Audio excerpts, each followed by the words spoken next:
head coach Jay Johnson. Coach, happy baseball eve. How we feeling? It's time. Let's go. Yeah, dude. It's I think that's pretty much how the entire state and country feels right now. I was reading a great athletic article this morning with you and a bunch of other major head coaches just talking about like names to look out for and everything, and it was just it was juicing me up, Coach. But announced yesterday during your presser that Thatcher Hurd going to get the Friday night start.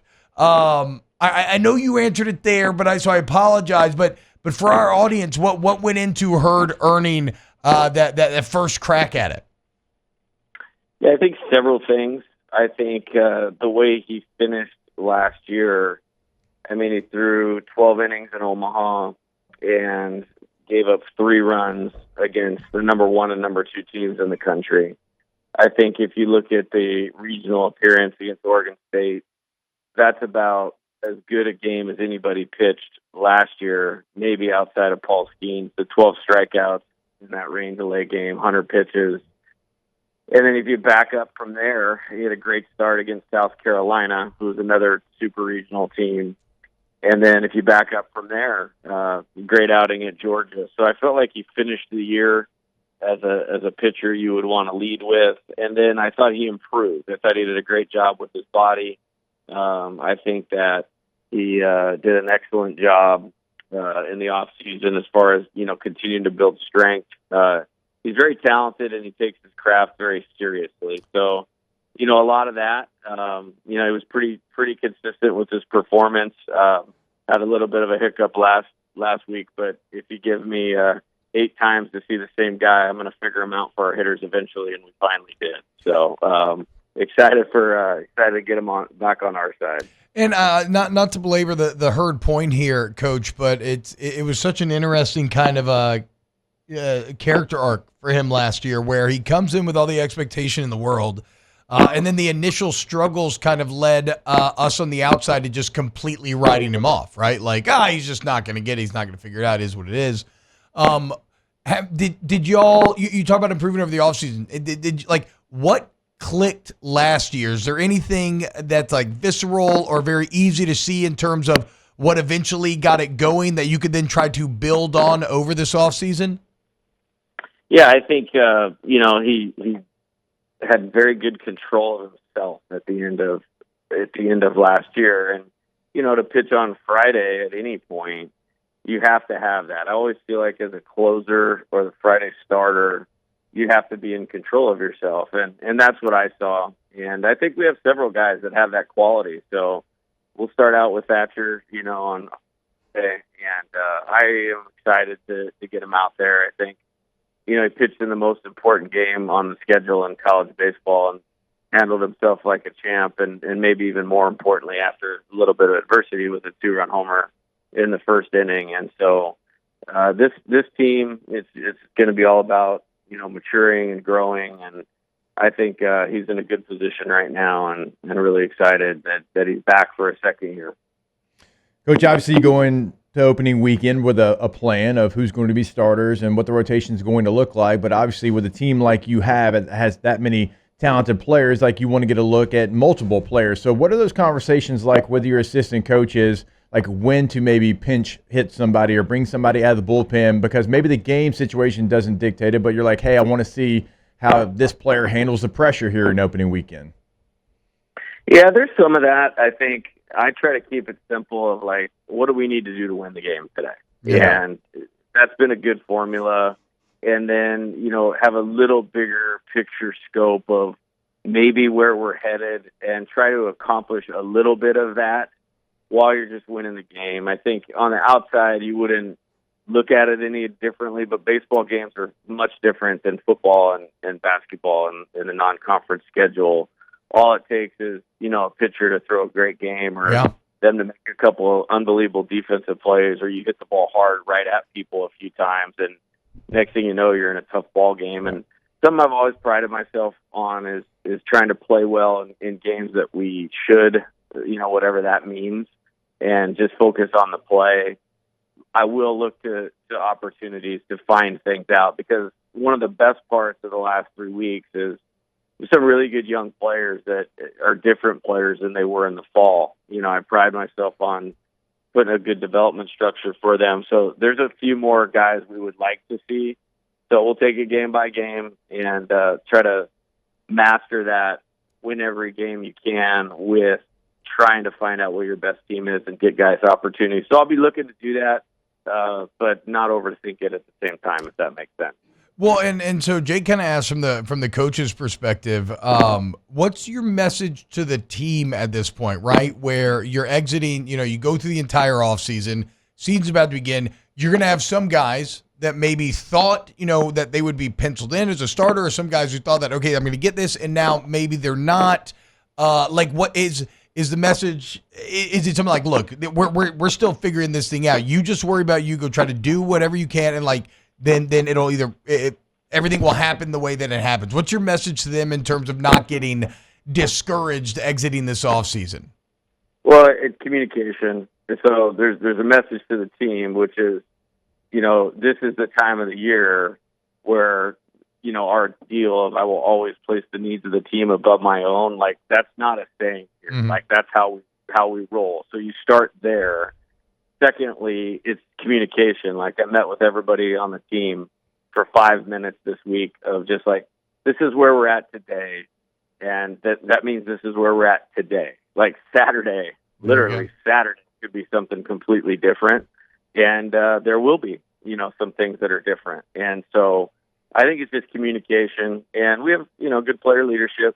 And I think them understanding a couple things, of making sure we're always placing the needs of the team above our own individually, being, mentally strong, because there's thunderbolts coming. I mean, nobody likes to hear that, but it's the truth.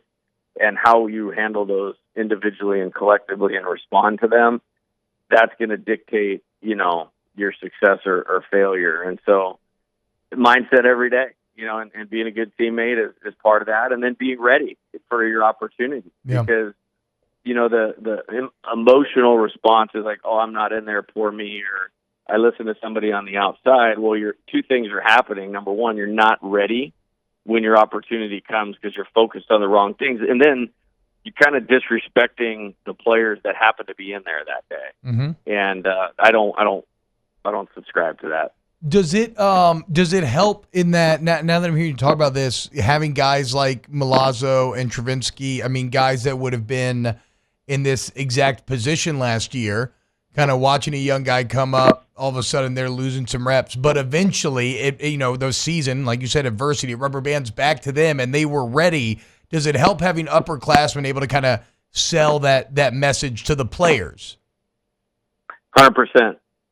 I think I would almost take it as a sign of disrespect if I was like Alex or Hayden and somebody wasn't on that page that they were on last year. Because, hey, man, I was there, and I handled it the right way, and I played the best baseball of my life, which is true in both of their cases when they got their opportunity. So they're the model, and they've provided great leadership in that regard. I mean, a guy like Josh Pearson, played pretty much every day as a freshman, and he was in and out of the lineup. Yeah, true. And so you're talking about key players on this team have emulated exactly what you and I are talking about and done it phenomenally. And I think we have some pretty good buy-in on that regard. And then we just try to communicate.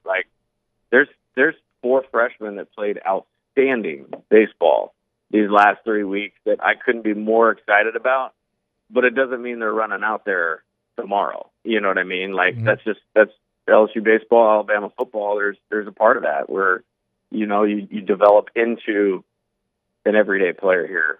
Very few come in like Dylan Cruz and it's just day one, getting second, let's go, You mentioned Josh Pearson there. I want to ask you about him, Coach, moving from the outfield to second base, and it's got a lot of Gavin Dugas vibes of doing whatever the team needs you to do. It might not be your natural position, but the work that he's going to put in to be the best second baseman that he possibly can be. How has that gone so far in this offseason as we get ready for opening day?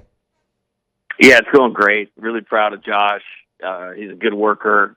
We had 87 days before the season, so sometime in December, and he was at home working, and I texted him. I was 87 days, man. Let's get this thing going. We'll get this thing right. And he has. You wouldn't even know he wasn't an infielder anymore. I'm not going to say he's Roberto Alomar yet or anything like that, but from the past.